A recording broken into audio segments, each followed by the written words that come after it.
Hello guys, আসসালামু আলাইকুম। This is Manna fun blog. এই মুহূর্তে আমরা আছি সিলেটের প্রাণকেন্দ্র হুমায়ুন শহীদ চত্বরে। আমরা আজকে দেখাইমু কীভাবে আপনারা সহজে যেতে পারবা শাহফরান।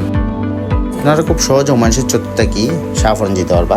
প্রথমত আপনারা বন্দরের সিএনজি দেখতে পারবা। বন্দরের সিএনজি গেলে আপনারা বন্দর পয়েন্টে নামতে পারবা, তার আগে দুফা দিকের পার্কের সামনে আপনারা নামতে পারবা। ওখান থেকে আপনারা খুব সহজে যেতে পারবা শাহফরান।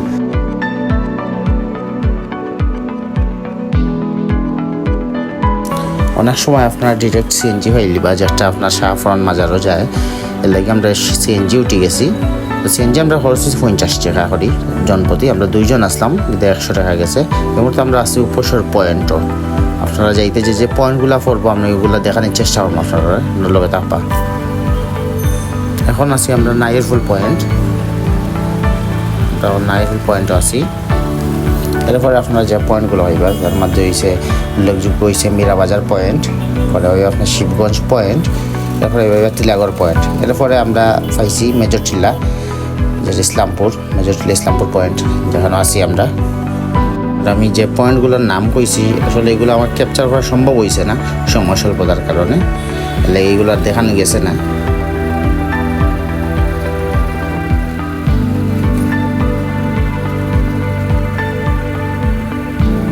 আমরা এখন ঠিক অবস্থান করলাম খাদিমনগর উপজেলা পরিষদের সামনে, লাস্ট পয়েন্ট যেটার হয়। এরপরেও আপনারা ফাইলিবা মূলত শাহফরান গেট।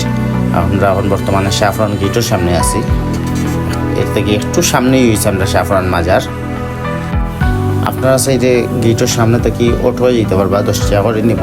বাট আমরা জায়গায় একটু কম সুবিধায় আমরা অটো ইউজ করছি। আমরা 8টিও গেছি। 8টিতে আমরা সর্বোচ্চ লাগছে আপনার 7 থেকে 8 মিনিট। আমরা অলরেডি মাজারের সামনে আছি। মাজারের সামনে যে স্টলগুলো আপনার আছে ওগুলো দেখতে পাররা, অনেকগুলো আছে। খেলনার দোকান আছে, বাতাসা, সিন্নি, এগুলার দোকান আছে, আপনারা দেখতে পাররা।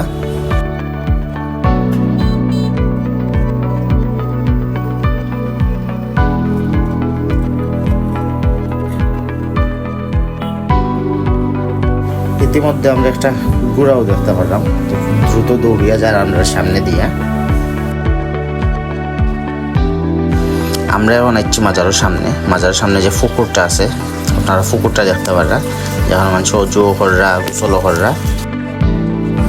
আপনারা অবগতির লেগে আমি আসছি আপনার লোকের শেয়ার করলাম, যেটা হয়েছে আপনার মহিলারা মাজার জিয়ারত করতে পারত না বা উপরে উঠতে পারত না শাহফরান মাজারের। এগুলো আপনার নতুন নিয়ম হয়েছে। যেমন তোর বাম পাশে আপনার যে গোড়টা দেখা হয়েছে আপনার মহিলা ইবাদতখানা, ওই যে গোড়টা দেখতে পারবেন আপনারা, ওগুলো আপনারা মহিলারা ইবাদত করতে পারবা। আর উপরে ওটা সম্পূর্ণ নিষেধ, উপরে শুধু পুরুষরা উঠতে পারবো বা জিয়ারত করতে পারবা। উপরে গিয়ে আপনার ছবিরা ভিডিও কিছু করতে পারত না, সম্পূর্ণ নিষেধ। ধন্যবাদ জানাই। আমার ব্লগ এখন আমি শেষ করলাম।